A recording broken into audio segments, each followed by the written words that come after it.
आज मैं पहली बार बोलने के लिए खड़ा हुआ हूँ। आपने मुझे मौका दिया, उसके लिए बहुत बहुत धन्यवाद देता हूँ। सभापति जी, सबसे पहले श्रद्धेय नेताजी को मैं नमन करना चाहता हूँ, जिन्होंने अपने संघर्ष, अपनी हिम्मत, साहस और अपने पूरे जीवन की तपस्या समाज के उत्थान के लिए, देश और उत्तर प्रदेश की तरक्की के लिए और समाज के हर व्यक्ति की तरक्की और खुशहाली के लिए उन्होंने जो अपना पूरा जीवन समर्पित किया है, सबसे पहले मैं आपके माध्यम से उनको नमन करना चाहता हूँ। माननीय सभापति महोदय, श्रद्धेय नेताजी ने हम लोगों को अपने समाजवादी विरासत में इंसाफ और इंसानियत, न्याय और हक की लड़ाई करना सिखाया है और उस लड़ाई को हम लोग बखूबी अपने नेता आदरणीय अखिलेश यादव जी के नेतृत्व में शानदार तरीके से उस विरासत को न केवल लड़ रहे हैं, बल्कि नेताजी के हर सपने को पूरा करने तक हम लोग चुप बैठने वाले नहीं हैं। सभापति महोदय, बजट एक व्यापक विषय है और जब इस विषय के बारे में सोचते हैं तो समझ में नहीं आ रहा कि कहाँ से शुरू करें, क्योंकि देश में आज कोई वर्ग नहीं बचा है। कुछ चुनिंदा उद्योगपतियों के बारे में बात नहीं करूंगा, लेकिन देश के 140 करोड़ लोगों में से कम 95% लोग ऐसे हैं जो आज पूरी तरह से बर्बाद है। एनडीए की यह सरकार 11वां बजट पेश कर रही है, लेकिन इस 11वें बजट के बावजूद अगर मैं देखता हूं तो समाज की जो गरीबों के लिए सबसे ज़्यादा ज़रूरी चीज़ें हैं, स्वास्थ्य का है तो स्वास्थ्य 2023 और 24 में बजट घटा दिया है। किसानों का बजट जहां यूपीए के सरकार के समय 2014 तक 5.5 था, वहीं 24 आते आते ये 3.15 रह गया है। शिक्षा का बजट जहां 2013 में 4.77 था, आज 23-24 आते आते ये 2.5% रह गया है। इसी तरह से जितनी भी ज़रूरी चीज़ें हैं, सभापति महोदय, मुझे कहने में कोई संकोच नहीं, ये जो बीजेपी की एनडीए की सरकार है, ये सरकार पूरी तरह से गरीब विरोधी, किसान विरोधी, नौजवान विरोधी, बुनकर विरोधी, छात्र विरोधी, दलित विरोधी, पिछड़ा विरोधी, मजदूर विरोधी, जितनी भी अगर उपाधियां दी जाएंगी सभापति महोदय वो कम हैं।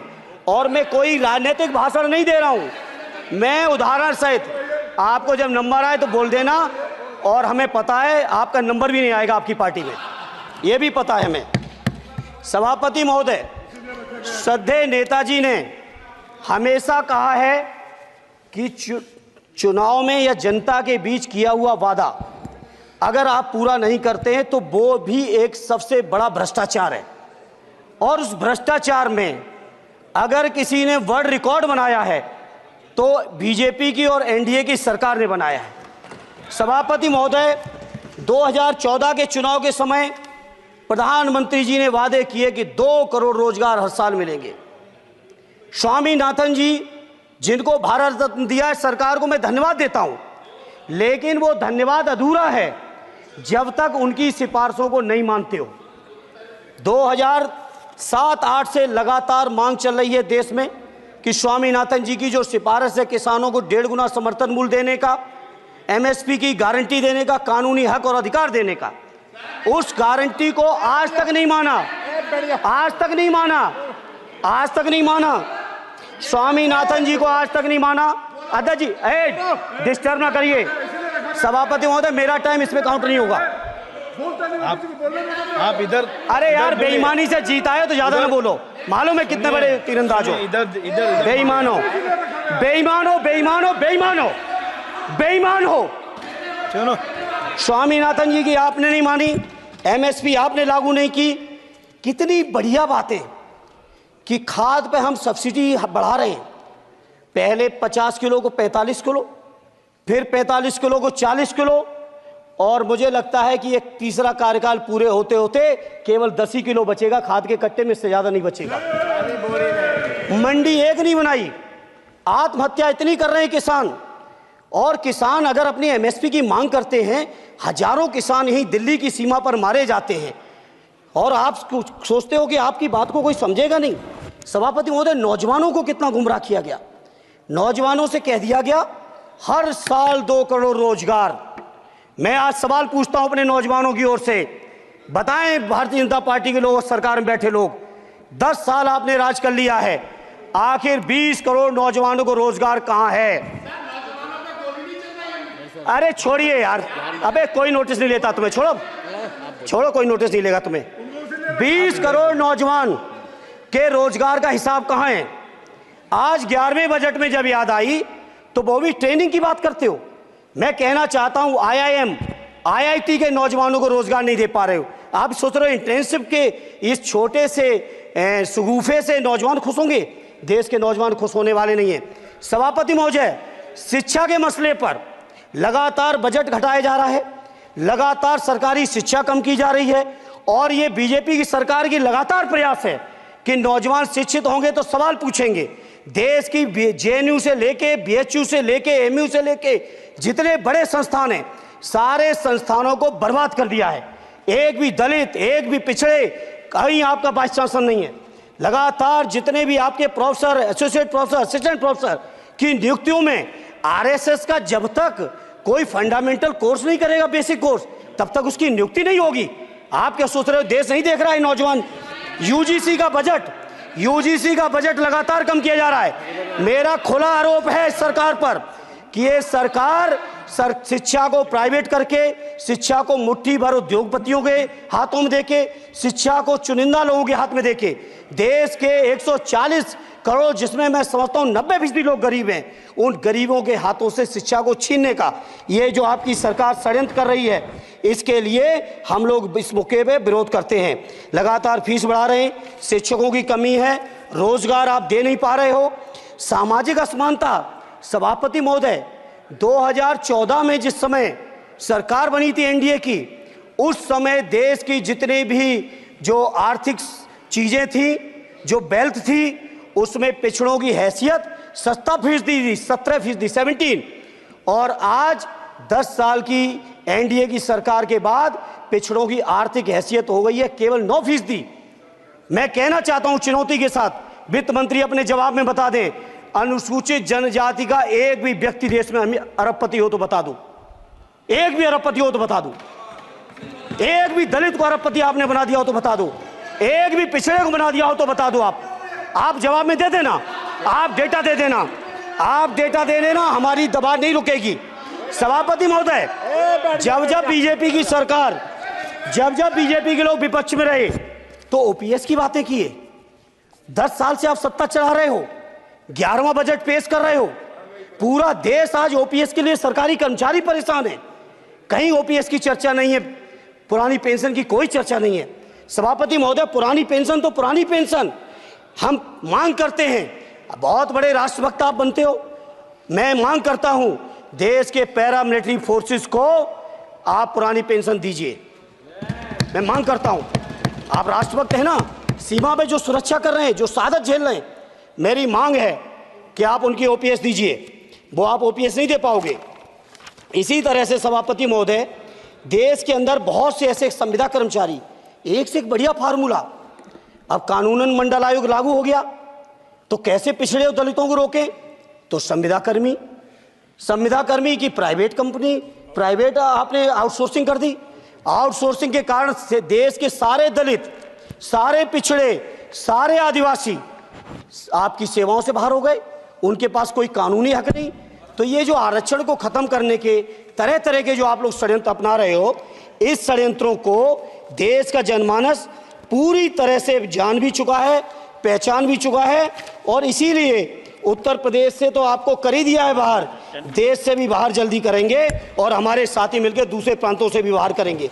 इसी तरह सभापति महोदय, हम मांग करते हैं, आप सोचिए, उत्तर प्रदेश अकेले के अंदर, देश के हालात मुझे नहीं पता और बदतर होंगे, अकेले उत्तर प्रदेश में 1000 से ज्यादा शिक्षा मित्र आत्महत्या कर चुके। सभापति महोदय, कोई सरकार के कान पे जू नहीं रेंग रही है, किसान आत्महत्या कर रहे हैं, इन्हें कोई मतलब नहीं, अनुदेशकों को तनख्वाह नहीं मिल रही है समय से, कोई मतलब नहीं, आंगनबाड़ी महिलाएं परेशान हैं, इनको कोई मतलब नहीं। सभापति महोदय, आपकी आशा बहुएं, आपकी ये जो रसोइया महिलाएं, आपकी आंगनवाड़ी, पंचायत सहायक, रोजगार सेवक, मैं समझता हूं सभापति महोदय यहाँ बैठे हर सदस्य के पास इनके क्षेत्रों का ये डेलीगेशन जरूर मिलता होगा और मांग करता होगा कि कम से कम हमारा मानदेय बढ़ाया जाए, हमें स्थायी किया जाए। सभापति महोदय, इसके लिए सभापति महोदय मेरी पार्टी के किसी भी मेंबर से हम नंबर कम कर लेंगे, टाइम, मेरा टाइम बढ़ा दीजिए, बढ़ा दीजिए, कोई भी मेंबर हमारे लिए दे देंगे टाइम।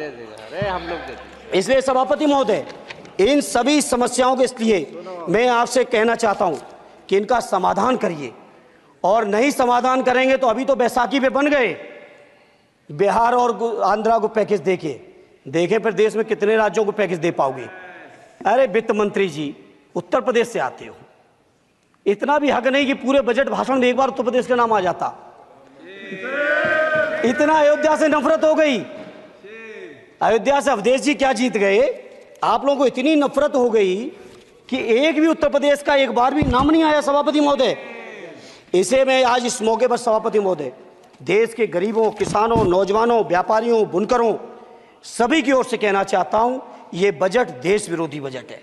कुछ समस्याओं के लिए सभापति महोदय संवेदनशीलता के साथ मैं कहूंगा सरकार को विचार करना चाहिए। श्रद्धेय नेताजी जब रक्षा मंत्री थे, उन्होंने व्यवस्था दी थी कि देश के अंदर जो भी सैनिक शहीद हुए हैं उनको ससम्मान उनके घरों पे जाके राष्ट्रीय सम्मान के साथ उनकी अंत्येष्टि हो। मैं उन्हीं की परंपरा को आगे बढ़ाते हुए एक और मांग करता हूं सभापति महोदय कि जो हमारे शहीद जिनकी अंत्येष्टि स्थल जहां कहीं भी बना हो, जिस भी परंपरा से बना हो, अरे आपको कुछ नहीं पता है, अरे यही तुम्हारे सैनिकों के लिए यही तुम्हारा भाव है। सभापति महोदय, आप बोले सर। सभापति महोदय, मेरा अनुरोध है अग्निवीर की योजना खत्म की जाए। ये 4 साल के सैनिक से देश की उतनी मजबूत रक्षा नहीं हो सकती। नौजवानों को गुमराह करके केवल 4 साल, उन्हें दो ना 60 साल तक रिटायरमेंट, 4 साल बाद वो कहाँ नौकरी ढूंढेंगे। इसे मेरी मांग है अग्निवीर की योजना खत्म की जाए। साथ ही साथ मेरी एक मांग और है कि जो शहीदों की शहादत स्थल है उसको शहीद स्थल के तौर पर डेवलप करने के लिए केंद्र सरकार को अतिरिक्त बजट देना चाहिए। मैं नहीं समझता हूं इसमें किसी को कोई दिक्कत होनी चाहिए। इसी तरह सभापति महोदय, बातें बहुत लंबी लंबी की जाती हैं, थोड़ा सा मैं अपने क्षेत्र के बारे में कहूँगा। आदरणीय हमारे नेता माननीय राममूर्ति वर्मा जी ने भी कहा है, माननीय लालजी वर्मा जी ने भी, जो बाढ़ की समस्या है, जो समस्या बिहार में है नेपाल से पानी छोड़ने की, वही समस्या उत्तर प्रदेश की भी है।